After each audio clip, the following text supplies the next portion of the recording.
Ready, go! Penjelasan agar tidak mudah ditipu setan dan iblis.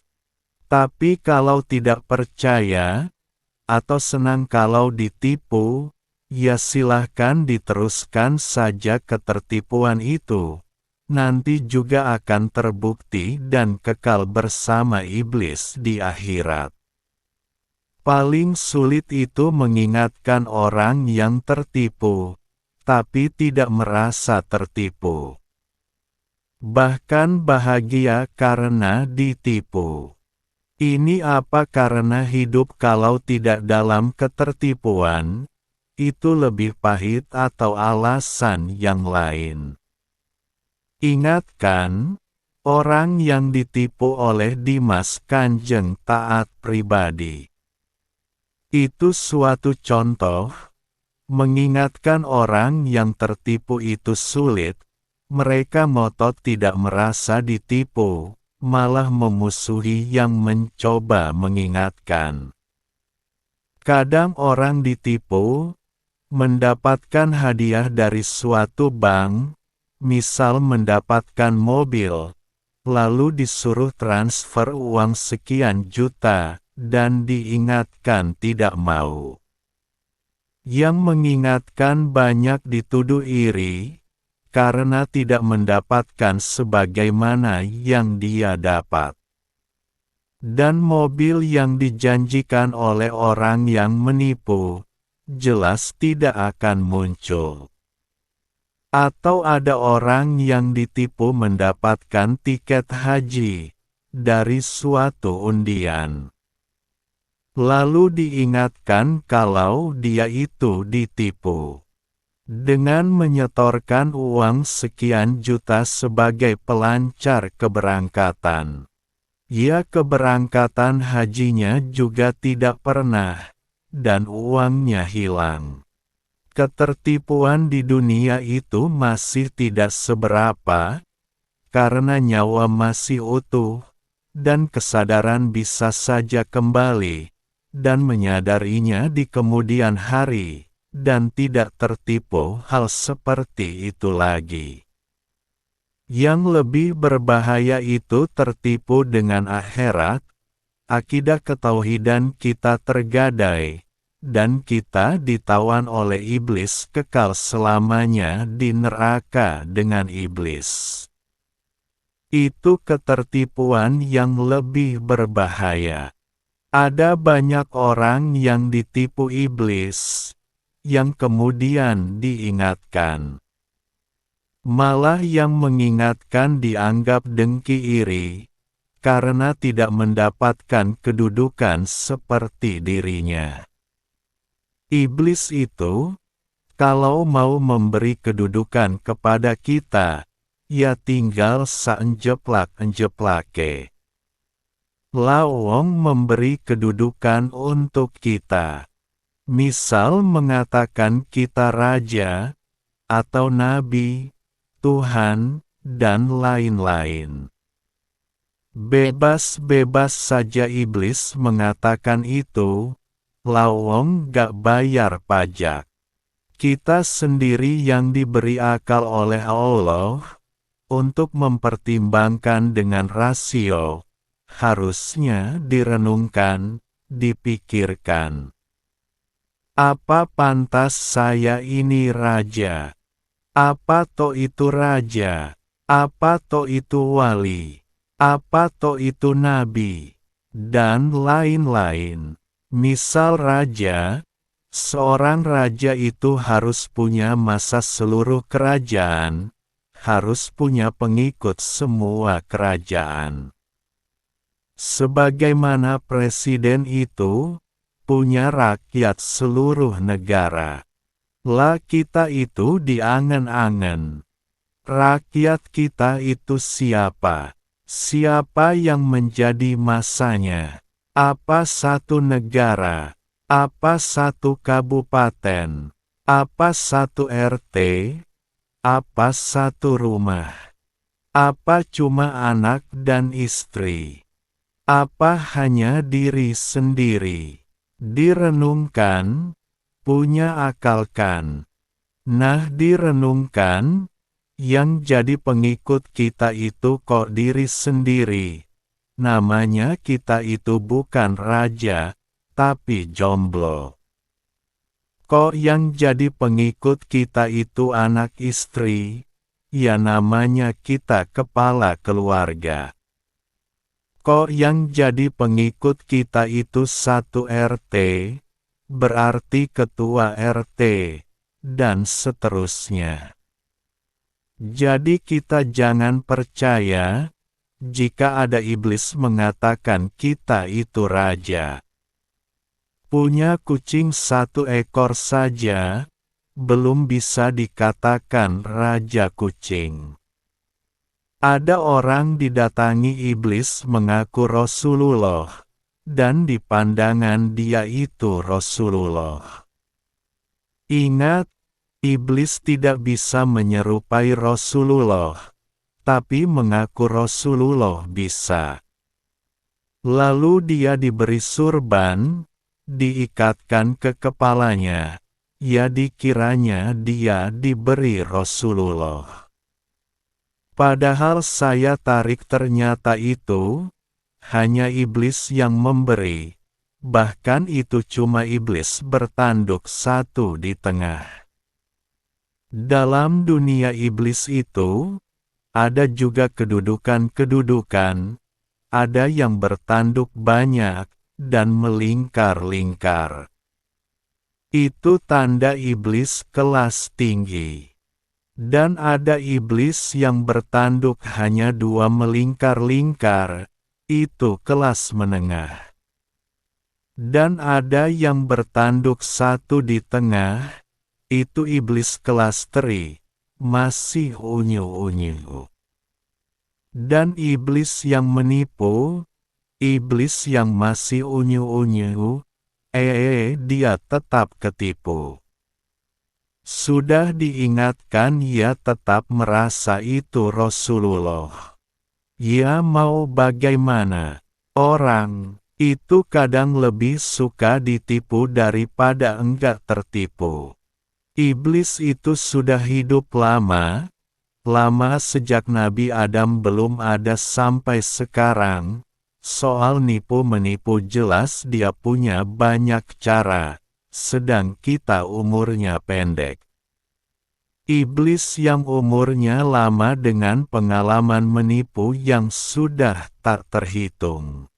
Dengan kita yang umur pendek, dan pengalaman cetek, ilmu pas-pasan.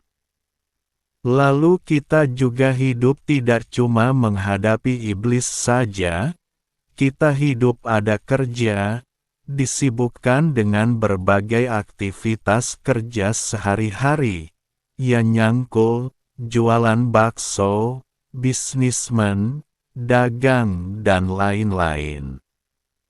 Sedang iblis hanya kerjaannya menipu kita, gak jualan mie, gak jualan bakso, tidak bisnis apa-apa. Dari segi background kita kalah telak, misal berantem kita digebuki sampai bonyok. Untungnya kita punya Allah yang Maha Perkasa, dan kita dibekali akal, dan iman, juga ketawakalan. Yang repot itu bekal yang disematkan Allah pada kita itu mandek ngadat, akal gak dipakai, iman lemah, tawakal mati, bobrok. Akhirnya iblis mudah menipu kita dengan telak. Dalam dunia iblis itu, tidak langsung setan yang bertugas menipu kita, jika kita gak mutu menurut iblis. Yang disuruh nipu juga cuma jin dan siluman, sebagai suruhan iblis atau suruhan setan sekelas hansip. Itu saja kalau sudah akal, iman, tawakal hilang, maka kita akan dengan mudah ditipu iblis. Ya banyak sekali cara iblis menipu kita, paling mudah iblis menipu kita itu dengan membaca pikiran dan keinginan kita.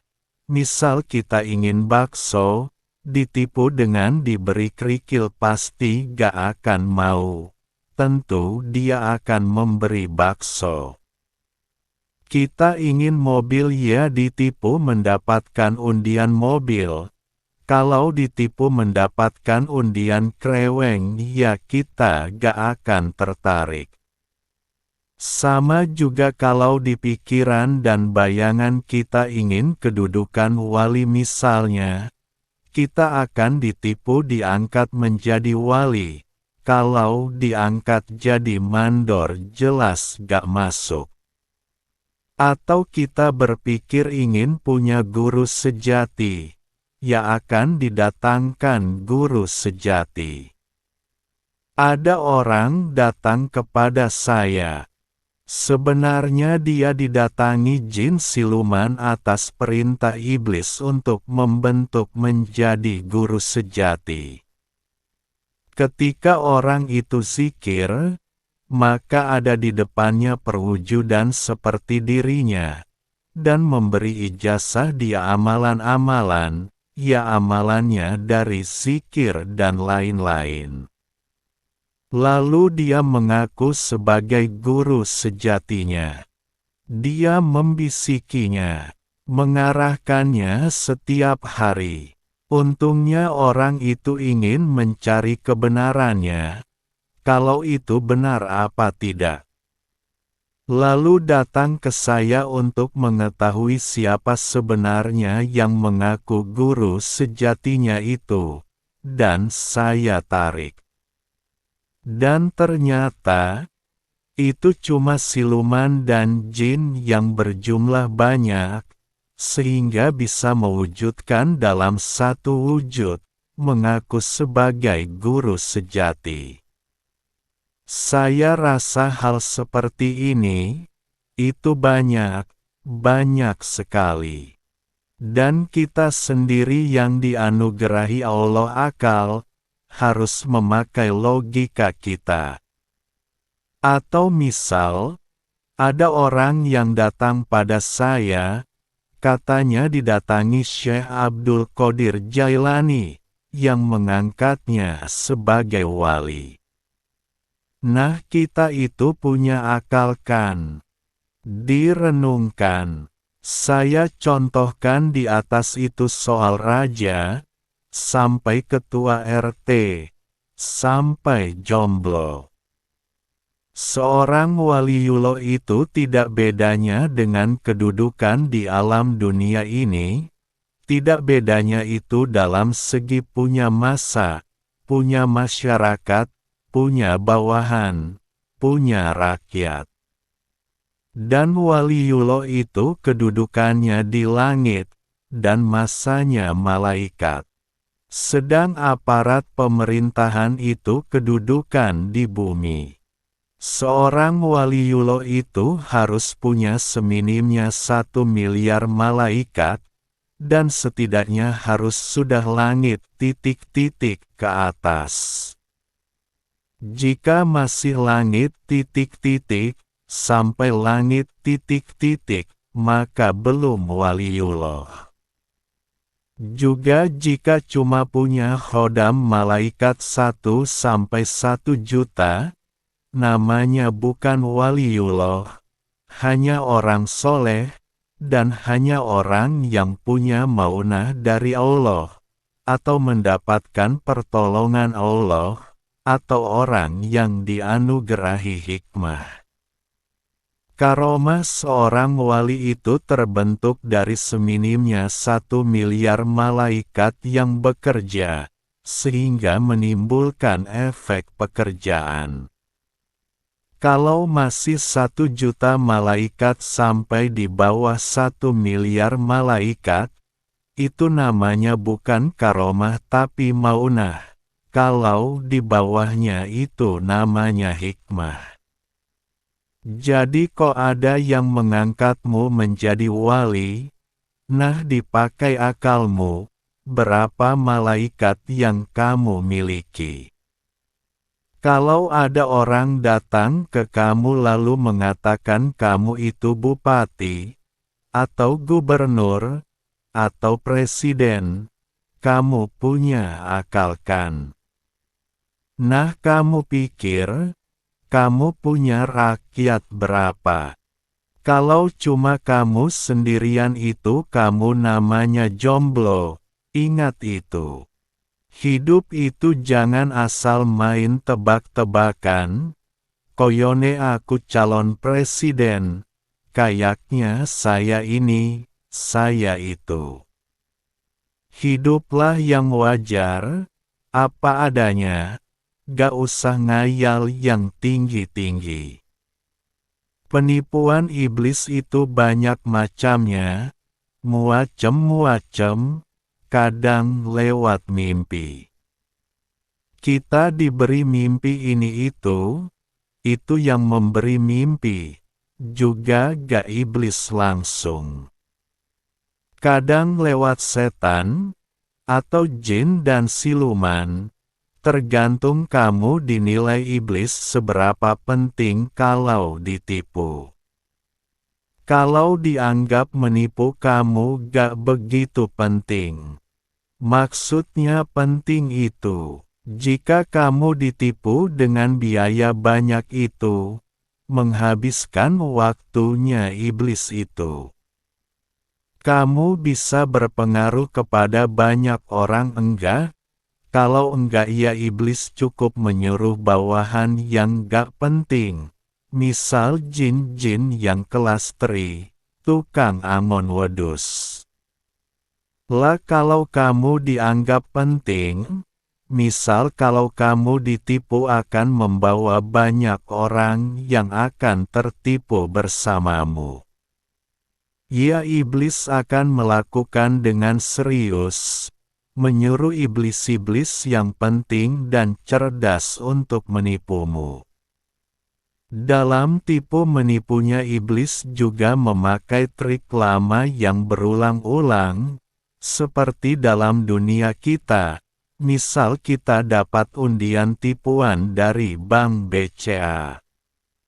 Orang yang mengantar tipuan tentu memakai pakaian petugas BCA, tidak memakai seragam tukang angon bebek, agar orang yang ditipu percaya. Ya gak beda dengan Dimas Kanjeng yang memakai banyak jubah, itu untuk meyakinkan korbannya dan itu selama ini efektif. Walau itu trik yang sudah lama, orang nyatanya ketipu juga. Sama iblis juga begitu, dia mau menipu menyaru sebagai seorang wali. Yang mendatangimu dalam mimpi misalnya.